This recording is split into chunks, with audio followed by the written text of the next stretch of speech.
Hello, everyone. This is lesson number 57. It's called fair. There's probably no word that has been used to mess up kids more than fair. And I'll give you a perfect example of that. Most grade school kids, first, second, 5-year-olds are told by their parents constantly, be fair, play fair. You got a turn. Now it's only fair that he gets a turn. Okay, you played with a toy for 10 minutes. Now it's only fair that he plays with it for 10 minutes. And that's good. But as soon as life isn't fair to that child, I've seen people do this. I've seen parents do it. I've seen teachers do it.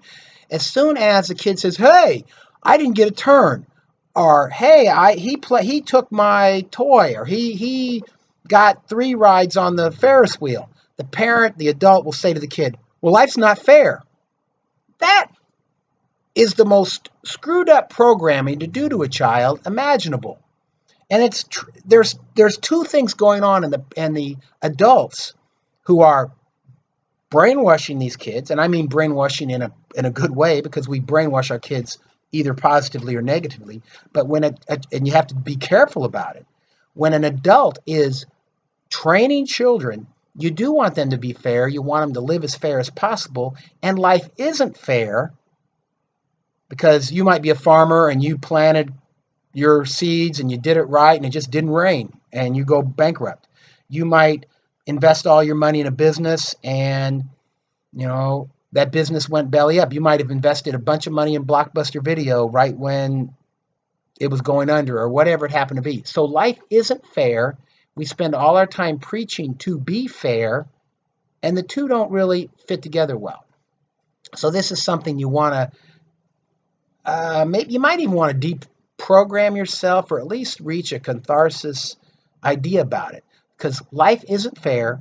People won't treat you fair. And in fact, one of the problems is we usually reward people who aren't fair. If someone does a great business deal, and I mean by a great business deal, I saw one situation where someone had a contract with someone else, and they were loaning them money for this business. And I said, "Well, I hope he succeeds." And the guy laughed and said, "He's already out of contract. He knew it before he even started. He was going to fail." There's always the example of the useful idiot. Somebody will start a store, have someone sign a contract, and when the store fails, they take over. We reward that all the time. Politicians usually get to the top by not being fair. The person that's always fair usually doesn't succeed. So this is something that's a real complicated thing to navigate. You want to be fair. It makes you feel good to be fair.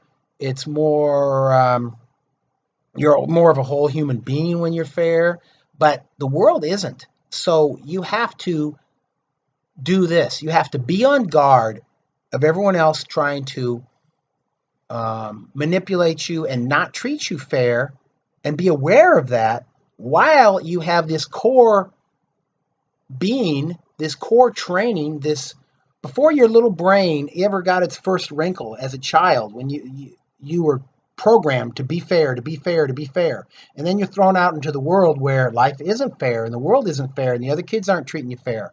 The other kid in the first grade poked you in the eye and took the whatever, and then he didn't get in any trouble, so there wasn't a fair situation. So understand, fairness is a myth. Fairness is something that you can do, but it might cost you. And like a lot of things that cost you, it might be worth it. I want to live fair. Maybe that's because I was programmed that way. As soon as life isn't fair, you get upset about it. This is one of the examples. We have such a programming, or I don't even say programming, I think it's on a genetic level, to have things be fair, that we don't even function well when it's out. I saw an experiment where a monkey was given a grape, or a monkey was doing a task, and they were given a slice of cucumber, and the monkey was happy. And the monkey did a task again, they were given a slice of cucumber. And then the monkey on the cage beside it did the task, and they were given a grape. And then the monkey did the task and was given a grape. And then the first monkey did the task and was given a slice of cucumber. And it threw that cucumber. It didn't want that anymore. It was no longer fair.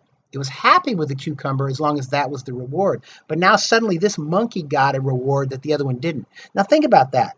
That's a primate brain. That monkey wasn't really taught that, but that is in our DNA, that's in our wiring, that's in our biochemistry so deeply that when life isn't fair, it upsets us to the core. And I don't think there's a lot of intellectual exercises going on in the monkey brain. But as you live life and things aren't fair, it'll put you out of whack just like that monkey was. I mean, that monkey was going to tear the cage apart. So understand that. Now, you've got this problem. You are a primate, you're a mammal. If life isn't fair, you're going to be tremendously upset, tremendously sad, tremendously hurt. And guess what? You can't really avoid that. It's going to happen to you every single day. So every single day, you are exposed to things that would drive a monkey insane. That's pretty serious. So kind of recognize that. One of those ideas, being forewarned is forearmed. If you go through life as an unconscious being, and situation A happened and it wasn't fair, situation B happened, it wasn't fair, situation C happened and it wasn't fair, and you just kind of like, you're getting hurt, you're having storms in your brain, you're having psychological damage and anger and turmoil happening to you, and you don't even know why, which makes it even worse. I see teenagers all the time that are upset, and they don't even know why they're upset. And if they would just wake up and recognize, wow, I'm upset because, my friend said she would do something and she lied to me.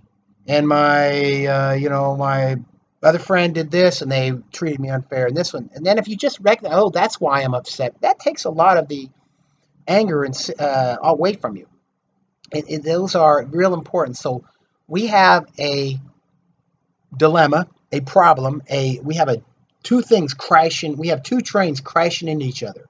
We are trained that we must be fair, and we're genetically, monkeys have this. Dogs, if you have a dog and you feed them out of one, they'll always eat out of another dog's dish. Your dogs even want that. This is an old thing that's probably 40 million years old in our brain from evolutionary, and I always go back to evolutionary biology, that if the situation isn't fair, we're driven bananas, and we're constantly put in situations that aren't fair. So my advice about this, or my insight about this, is recognize when things are unfair and go, oh, okay, now I see that. If you step on a Lego and it's like, that hurt. Oh, I see the Lego on the floor. Okay, now that's why I'm hurt. You're okay. If you stub your toe on the desk leg and go, oh, I see the toe. But if you just had that pain of a stubbed toe and didn't know why it was hurting you, you'd really have an emotional problem. And a lot of people have these mood swings and are in a kind of an emotional basket case because they don't know what's going on in their life. So understand this, and this, I think, affects people quite a bit. We have to have things fair or we're very unhappy. That's one true statement. The second statement is, almost never do you experience a day in your life when everything's fair. So consequently, you're always unhappy. Recognize that and kind of go through, okay, life's not fair, and kind of quit expecting it to be fair. Mother turtle lays a clutch of eggs on the beach. 100 eggs hatch. Well, the frigate birds ate 97 of them, or the fish did. 3 of them made it. That wasn't fair. That's a situation of life. So understand that, but also realize that our desire to have it fair is part of our makeup, and so we're constantly going to readjust from that. All right. Hope this made sense. This is kind of a difficult video to make because you have to study about this and think about it sometimes. I hope this helps somebody, and I wish somebody had explained this to me before when I was younger. Thanks a lot.